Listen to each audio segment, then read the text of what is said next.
చేస్తున్న నేపథ్యంలో ఇక ఇరాన్ని పూర్తిగా అంతం చేస్తామని ప్రకటించిన నేపథ్యంలో ఇరాన్ కూడా అదే స్థాయిలో తిరిగి ప్రతి దాడులకు పాల్పడుతుంది. మరింత ధీటుగా అమెరికాకు సమాధానం ఇవ్వడానికి సిద్ధమవుతోంది. ఈ నేపథ్యంలో హర్మూజ్ జలసంధిని ఇరాన్ మరొకసారి మూసివేసింది.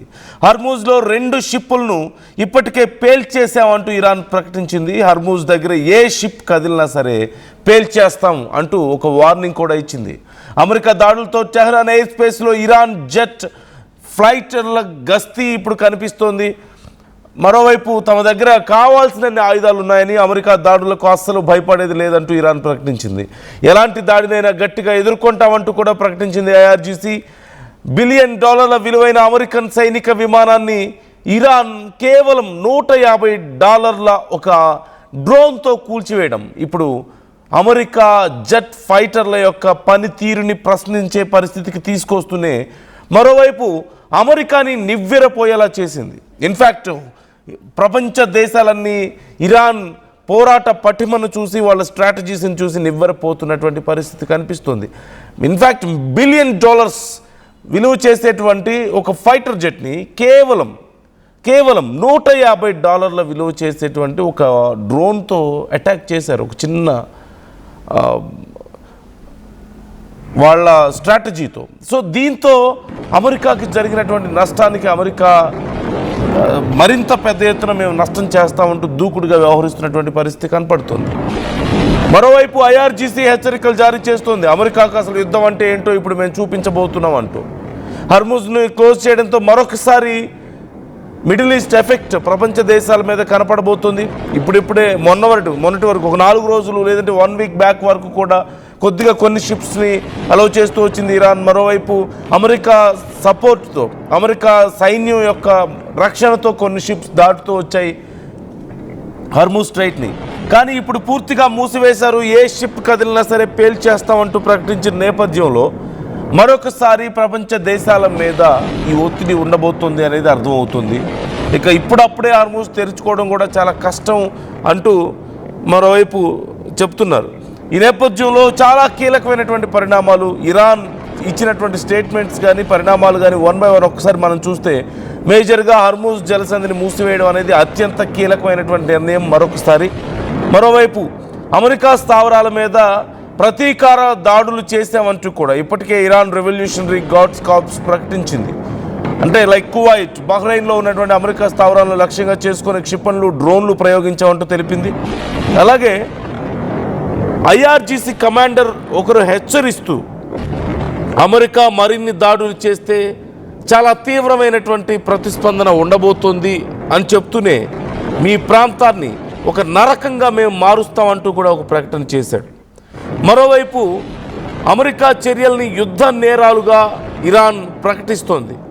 ఇవన్నీ కూడా మొదటి నుంచి కూడా అమెరికా చేస్తున్నటువంటి వాటన్నింటినీ కూడా యుద్ధ నేరాలు అంటూ ప్రకటిస్తూ వస్తుంది. ఇరాన్ భూభాగంలోని మౌలిక వస్తువుల మీద దాడులు చేస్తున్నారు. సామాన్య ప్రజలు ప్రాణాలు కోల్పోతున్నారు, చిన్నపిల్లలు ప్రాణాలు కోల్పోతున్నారు, మహిళలు ప్రాణాలు కోల్పోతున్నారు. ఈ యుద్ధంతో డైరెక్ట్గా ఏ సంబంధం లేనటువంటి అమాయక పౌరుల్ని టార్గెట్గా అమెరికా చేసుకుంటుంది. ఇవన్నీ యుద్ధ నేరాలు అంటూ ఇరాన్ ప్రకటిస్తుంది. ఇక మరోవైపు ఏ కారణాన్ని అయితే ట్రంప్ చూపిస్తున్నాడు అంటే ఇరాన్ శాంతి ఒప్పందానికి ఒప్పుకోలేదు ఎంత ప్రయత్నించినా అని చెప్తున్నటువంటి మాటకు ఇరాన్ సమాధానం చెప్తూ అమెరికా మేము శాంతి ఒప్పందానికి ఇంకా తలుపులు మూయలేదు అంటూ ఇరాన్ విదేశాంగ శాఖ ఇప్పటికే ఒక ప్రకటన చేసింది. అయితే అమెరికా దాడులు ఆపేస్తే చర్చలకు చూస్తామని చెప్పేసి చెప్తోంది. సో ఖచ్చితంగా ఇరాన్ నెమ్మదిగా కొంత వెనక్కి తగ్గడాన్ని మనకు కనిపిస్తుంది. ఒకప్పుడు మేము యుద్ధమే కోరుకుంటున్నామని చెప్పిన ఇరాన్ ఇప్పుడు అమెరికా దాడులు మా మీద ఆగితే చర్చలకు వస్తామని చెప్తున్న పరిస్థితి కనపడుతుంది. అండ్ ట్రంప్కి అది ఇంకా మరింత పెద్ద వీక్నెస్గా కనిపిస్తుంది. వాళ్ళు మమ్మల్ని బెగ్ చేసుకుంటున్నారు. They are begging us to stop attacks అంటూ ట్రంప్ చేసినటువంటి కామెంట్ మనం చూస్తూనే ఉన్నాం. మరోవైపు పీట్ హెగ్సెత్ చేసిన కామెంట్స్ ఇంతకుముందు కూడా మీరు చూశారు. RTV మీకు ఎక్స్క్లూజివ్గా చూపించింది. ట్రంప్ ఆర్డర్స్తో ఇప్పుడు చాలా బిజీగా ఉన్నాం మేము, ఈ నేపథ్యంలో మేము మరిన్ని దాడులు చేస్తున్నాం అంటూ కూడా ఇప్పటికే పీట్ హెగ్సెత్ ప్రకటించడాన్ని మనం చూసాం. సో ఓవరాల్గా ఇరాన్ మరోవైపు గల్ఫ్ దేశాల మీద తీవ్రమైనటువంటి దాడులు చేయడాన్ని మనం చూస్తూనే ఉన్నాం. గల్ఫ్ దేశాల్లో అమెరికా స్థావరాల మీద మేము ఈ దాడులు చేస్తున్నామంటూ ఇరాన్ ప్రకటించింది ఇప్పటికే. అయితే కువైట్, బహ్రెయిన్, జోర్డాన్లపై ఉన్నటువంటి జోర్డాన్లపై ప్రతిదాడులు ఇప్పటికే చేస్తామంటూ ప్రకటించారు. మువాఫాక్ సాల్టీ వైమానిక స్థావరం లక్ష్యంగా దూసుకొచ్చినటువంటి ఒక 5 క్షిపణుల్ని కూల్చేసామంటూ మరోవైపు జోర్డాన్ ప్రకటించింది. అమెరికాకు చెందినటువంటి F-35 యుద్ధ విమానాలు ఈ స్థావరంలో ఉంటాయి. ఇరాన్ ప్రయోగించినటువంటి డ్రోన్లు, క్షిపణులను తాము అడ్డుకున్నట్లుగా కువైట్, బహ్రెయిన్ కూడా ప్రకటించారు. And as we all know, అమెరికాకి సంబంధించినటువంటి టీం ఇప్పటికే గల్ఫ్ దేశాల్లో పాగా వేశారు. అక్కడికి ప్రయోగిస్తున్నటువంటి డ్రోన్స్ అండ్ మిజైల్స్ని ఎలా తిప్పికొట్టాలి అనే దానికి సంబంధించి అక్కడ ఉన్నటువంటి సైన్యానికి ట్రైనింగ్ ఇవ్వడంతో పాటుగా వాళ్ళు అక్కడ హెల్ప్ చేస్తున్నట్లుగా మనం చూస్తూనే ఉన్నాం. అలాంగ్ విత్ దట్ ఇటు ఉక్రెయిన్ నుంచి కూడా కీలకమైనటువంటి టీమ్స్ని అక్కడికి దించడం మనం చూసాం. సో మొత్తం మీద ఇరాన్ ఒకవేళ గల్ఫ్ దేశాల మీద దాడులు చేస్తే ఎదుర్కోవడానికి గల్ఫ్ దేశాలు సిద్ధంగా ఉన్నాయి అనేటువంటి ఒక సంకేతాన్ని ఇస్తున్నటువంటి పరిస్థితి కనపడుతుంది. మరోవైపు అపాచీ హెలికాప్టర్ కూలిన ఘటనకు సంబంధించి ఇంకా దర్యాప్తు కొనసాగుతుంది. అమెరికా అధికారులు చెప్పిన దాని ప్రకారం చూస్తే ఇరాన్ డ్రోన్ ఢీకొట్టడం వల్ల ఈ అపాచీ హెలికాప్టర్ కూలింది అని చెప్తున్నారు. దీనికి ఖచ్చితంగా ఫలితం దీనికి ప్రతిఫలం ఉంటుంది అని కూడా అమెరికా ఇప్పటికే ఒక ప్రకటన చేయడాన్ని మనం చూస్తూనే ఉన్నాం.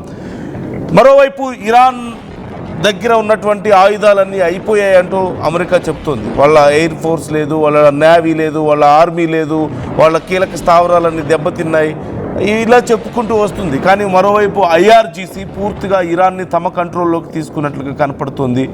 ఒక మాటలో చెప్పాలంటే అక్కడ ఉన్నటువంటి సుప్రీం లీడర్ మాట అయినా అసలు చెల్లుతుందా లేదా అనేదే ఇక్కడ చాలా కీలకం. ఎందుకంటే ఈ మధ్య కాలంలో వాళ్ళ ప్రెసిడెంట్ పెజెష్కియాన్ చేసినటువంటి కామెంట్స్ మనం చూసాం. IRGC డామినేషన్ ఎక్కువైపోయింది, నేను రాజీనామా చేస్తానని కూడా ఆయన ప్రకటించడాన్ని మనం చూసాం. సో IRGC ఒకవేళ నిజంగా ఇరాన్ మీద పూర్తి స్థాయిలో అధికారాన్ని కనుక చేపట్టినట్లుగా కనిపిస్తుంది. ఒకవేళ ఇంకా పూర్తి స్థాయిలో చేపట్టినట్లయితే పరిస్థితి మరింత దారుణంగా మారబోతుందనడంలో ఎలాంటి సందేహం లేదు. ఎందుకంటే సైన్యం నిర్ణయాలు తీసుకోవాల్సి వస్తే వాళ్ళు చివరి వరకు పోరాడడానికే ఇష్టపడతారు. నెగోషియేషన్స్కి అవకాశం చాలా తక్కువ ఉంటుంది. సో మీకేమనిపిస్తుంది జరుగుతున్నటువంటి పరిణామాలు చూస్తే? ఓవైపు తోమహక్ మిజైల్స్ని మేము రంగంలోకి దించామంటూ చెప్తున్నారు, ఇంకోవైపు B-2 బాంబర్స్ ఇప్పటికే రెడీగా ఉన్నాయి వాళ్ళ మీద దూసుకుపోవడానికి అని చెప్తున్నారు. ఈరోజు సాయంత్రం అలాగే రాత్రికి మరిన్ని భీకర దాడులు ఉండబోతున్నాయి. ట్రంప్ ఈ యుద్ధాన్ని ముగించబోతున్నారు అనడానికి సంకేతాలు కనిపిస్తున్నాయి. సో మీకేమనిపిస్తుంది? ఇప్పుడు జరుగుతున్నటువంటి వరుస పరిణామాలు చూస్తుంటే ఇరాన్ మాత్రం మేము వెనక్కి తగ్గం అని చెప్తుంది. ఎట్టి పరిస్థితుల్లోనూ అమెరికాకి బలమైన ధీటైనటువంటి సమాధానం చెప్పడానికి మేము సిద్ధంగా ఉన్నాం అని చెప్తూ మరొకసారి హర్ముజ్ స్ట్రైట్ని మూసివేసినటువంటి పరిస్థితి కనపడుతుంది. ఈ నేపథ్యంలో మరొకసారి ప్రపంచ దేశాల మీద ఒత్తిడి మరింత తీవ్రతరంగా ఉండబోతుంది. ఆయిల్ రేట్లు మరొకసారి పెరిగే అవకాశం ఉంది ఇంటర్నేషనల్ మార్కెట్లో, క్రూడ్ ఆయిల్ ధరలు. అట్ ది సేమ్ టైం ఇప్పుడున్నటువంటి పరిస్థితుల్లో ఇలాగే గనక కొనసాగితే మరికొన్ని రోజుల పాటు హర్ముజ్ స్ట్రైట్ పూర్తిగా మూసివేస్తే మాత్రం మళ్ళీ ఒకసారి ఆయిల్ కొరత భారతదేశంలో కూడా వచ్చే అవకాశం కనిపిస్తుంది. అఫ్కోర్స్ భారత్ ఇప్పటికీ ఆల్టర్నేటివ్ వేస్ని ప్లాన్ చేసుకుంటున్నప్పటికీ కూడా ఎంతో కొంత ఇంపాక్ట్ అయితే ఉండబోతుంది. సో మీకేమనిపిస్తుంది జరుగుతున్నటువంటి పరిణామాలు చూస్తుంటే? ఇక యుద్ధం చివరి దశకు చేరుకుంటున్నట్లుగా మీకు కూడా అనిపిస్తుందా? మీ అభిప్రాయాలను కూడా కామెంట్ చేసే ప్రయత్నం చేయండి.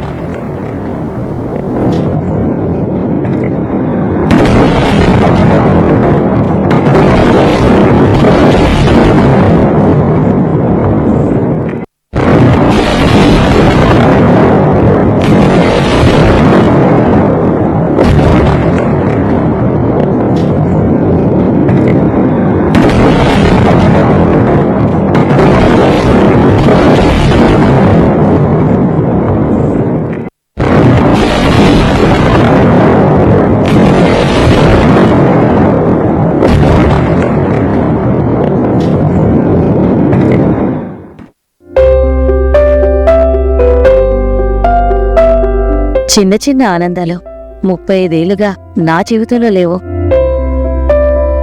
35 ఏళ్లుగా నేను డైపర్లలో బ్రతికాను.